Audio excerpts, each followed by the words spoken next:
नमस्कार दोस्तों, मैं हूं आपका दोस्त संतोष कुमार दांगी और आज के इस वीडियो लेक्चर में हम बात करने वाले हैं कक्षा 6 से लगाकर तो 12वीं तक अगर आप संस्कृत सब्जेक्ट पढ़ रहे हैं या किसी भी एग्ज़ाम की तैयारी अगर कर रहे हैं तो वहाँ पर आपको ये क्वेश्चंस जो यानी कि जो अशुद्ध कारक को शुद्ध करना का प्रश्न हमेशा एग्ज़ामों में आता रहता है।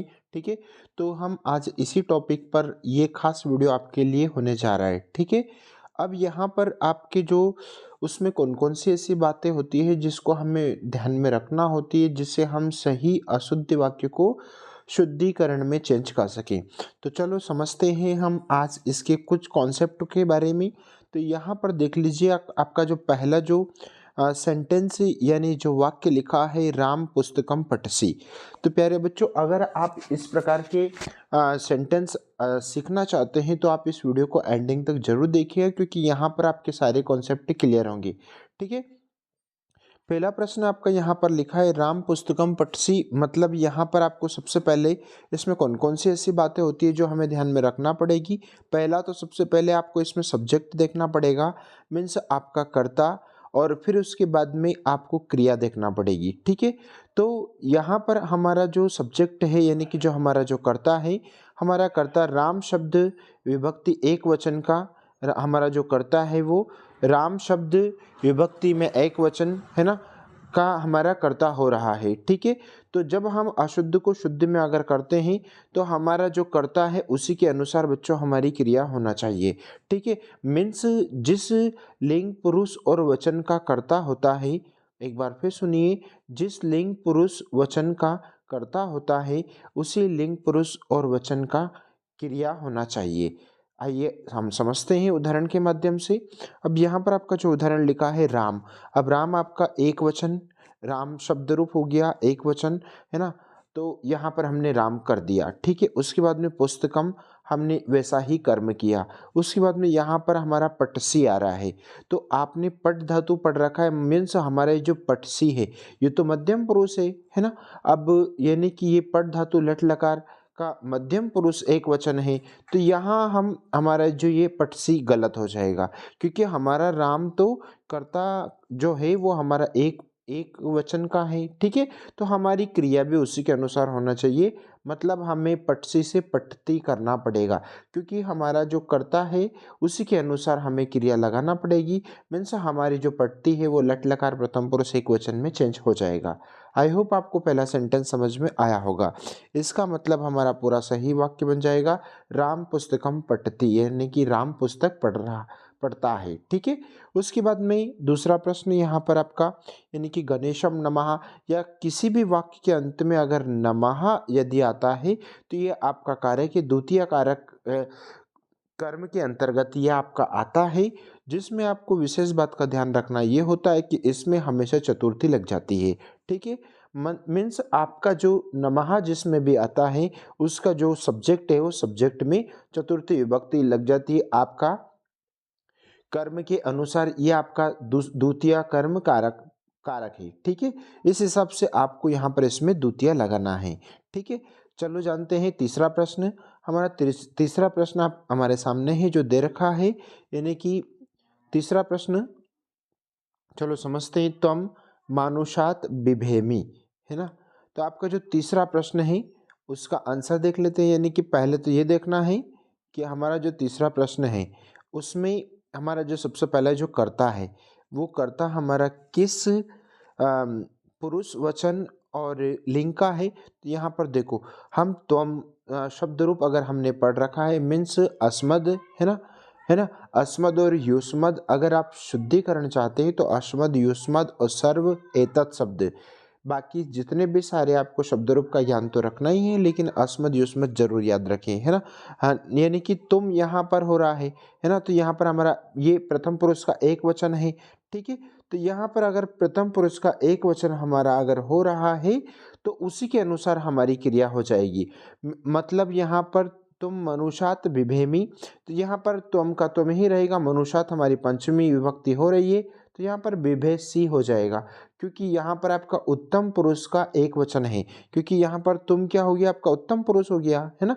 यानी कि है ना तुम, अब तुम क्या हो गया आपका, है ना, यानी कि त्वम मानुषात बिभेमि आपका उत्तम पुरुष हो गया, तो यहाँ पर हमारी जो क्रिया है वो भी हमारी उसी के अनुसार बदल जाएगी। मतलब त्वम यहाँ पर आपका सॉरी मध्यम पुरुष में रहेगा, है ना। त्वम आपका मध्यम पुरुष है, यानी कि आपका मध्यम पुरुष एक वचन अगर आपका त्वम है, अगर आपका त्वम मध्यम पुरुष एक वचन है तो उसी के अनुसार हमारी क्रिया होगी। तो यहाँ पर ये तो आपका क्या हो गया, ये तो आपका उत्तम पुरुष एक वचन है, इसका मतलब आपकी क्रिया गलत है।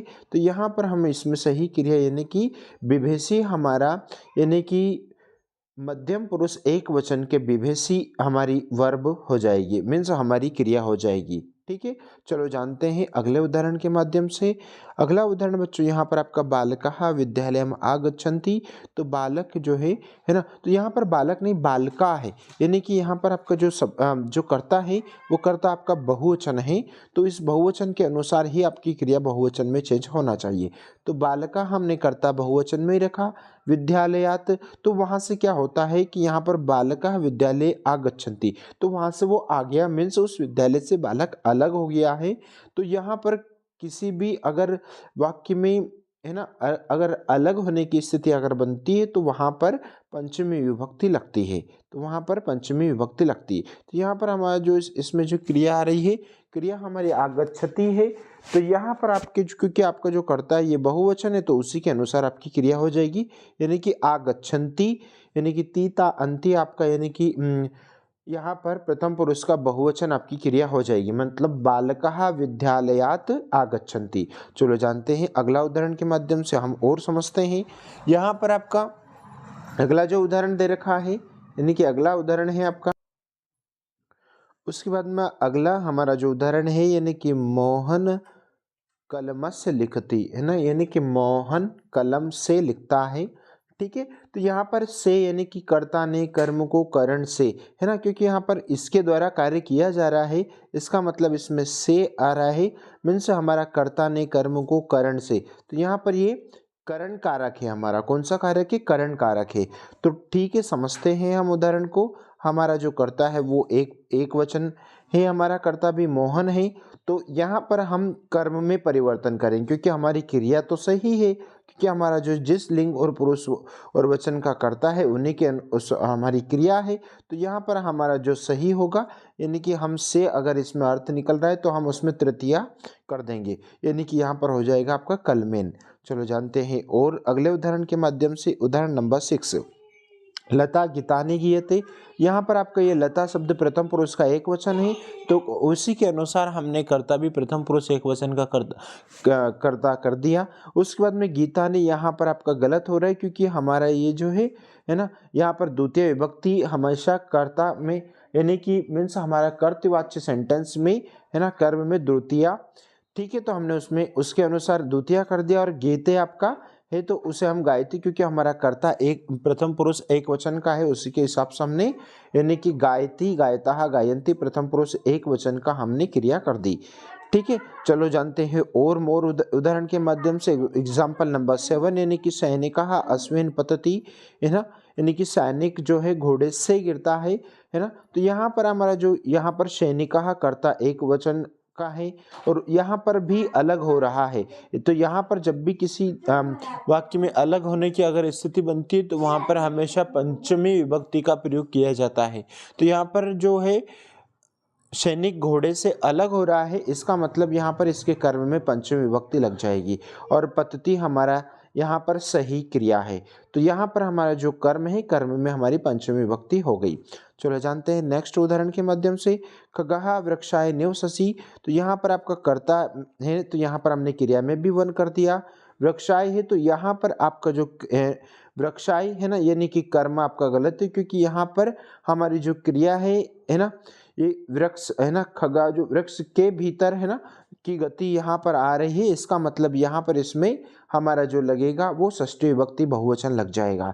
और यहाँ पर हमारी जो क्रिया है निवससि, ये बहुवचन, क्योंकि खगाह बहुवचन है तो बहुवचन के हिसाब से हमारी क्रिया भी निवसन्ति बहुवचन हो जाएगा। देखते हैं एक और उदाहरण के माध्यम से। यहाँ पर गंगा हिमालयम प्रवहति, गंगा हिमालय से, तो यहाँ पर भी देखो अलग हो रहा है, बिल्कुल आपको समझ में आ रहा होगा आप, यानी कि यहाँ पर है ना जो गंगा से, है ना, वह नदी गंगा हिमालय पर्वती गंगा हिमालय से बहती है ना। तो वहाँ पर जो नदी का अलग होना, इसलिए यहाँ पर इसमें हमारे कर्म में पंचमी विभक्ति हो जाएगी। एक लास्ट एग्जाम्पल के माध्यम से और समझते हैं बच्चों। और अगर आप चैनल पर पहली बार आए हैं तो please Santosh Dangi English channel पर आप जाइएगा, और जितने भी सारे एग्जाम की अगर आप तैयारी कर रहे हैं तो वहाँ पर आपको A to Z all subject के पेपर, और आपको यहाँ पर इससे संबंधित और मोर उदाहरण अगर आपको पढ़ना है, देखना है, तो आप चैनल पर जाइए। और अगर आपको ये वीडियो अच्छा लगा तो प्लीज़ लाइक ज़रूर कीजिएगा, ठीक है। तो यहाँ पर अभी हम देखते हैं कि मयूर आपका सब्जेक्ट है, एक वचन है ना। तो यहाँ पर देखो, आप अगर आप चाहें तो कर्ता बदल दो या क्रिया बदल दो, ये जरूरी नहीं होता है हमेशा कि आप हमेशा कर्म ही बदलें या क्रिया ही बदलें, ठीक है। ये तो हमें समझने वाली बात है, ठीक है। अब यहाँ पर आपका मयूर रहा तो हमने यहाँ पर मयूरा कर दिया, ठीक है, यानी कि इसको बहुवचन में, क्योंकि हमारी क्रिया बहुवचन में है ना। आप यहाँ पर अगर चाहते तो इस सेंटेंस में यानी कि कर्ता के अनुसार अगर चाहते तो क्रिया भी बदल सकते थे, नहीं यानी कि जो नृत्यंती है ना, तो इसे नृत्यति कर सकते थे, ठीक है। लेकिन यहाँ पर हमने इसको मयूरा कर दिया क्योंकि हमारी जो क्रिया है और वने आया है, इसलिए हमने इसमें, है ना, क्योंकि ये कर्म और क्रिया हमारी सही है तो हमने इसे बहुवचन कर दिया कर्ता को। मतलब बच्चों, आपको सबसे बड़ी बात ध्यान इसमें यह रखना है कि जिस लिंग पुरुष और वचन का कर्ता होता है उसी लिंग और पुरुष और वचन के अनुसार हमारी क्रिया होना चाहिए। अगर आपका वाक्य कर्तवाच्य है तो उसमें आपको कर्म को देखना होगा, ठीक है। कर्म लगभग हमेशा द्वितीय विभक्ति में कर्म आपका होता है, ठीक है। तो ये रहे हमारे शुद्ध और अशुद्धिकरण से संबंधित सारे कॉन्सेप्ट जो मैंने आपको एक एक करके सारे उदाहरण आपको बताए हैं। आई होप आपको वीडियो पसंद आया होगा। अगर वीडियो पसंद आया तो प्लीज़ यार लाइक ज़रूर कीजिएगा, और दोस्तों मित्रों में शेयर कीजिएगा और सब्सक्राइब कर लीजिएगा। मिलते हैं एक नए वीडियो के साथ में, तब तक के लिए जय हिंद, वंदे मातरम, thank you so much, take care.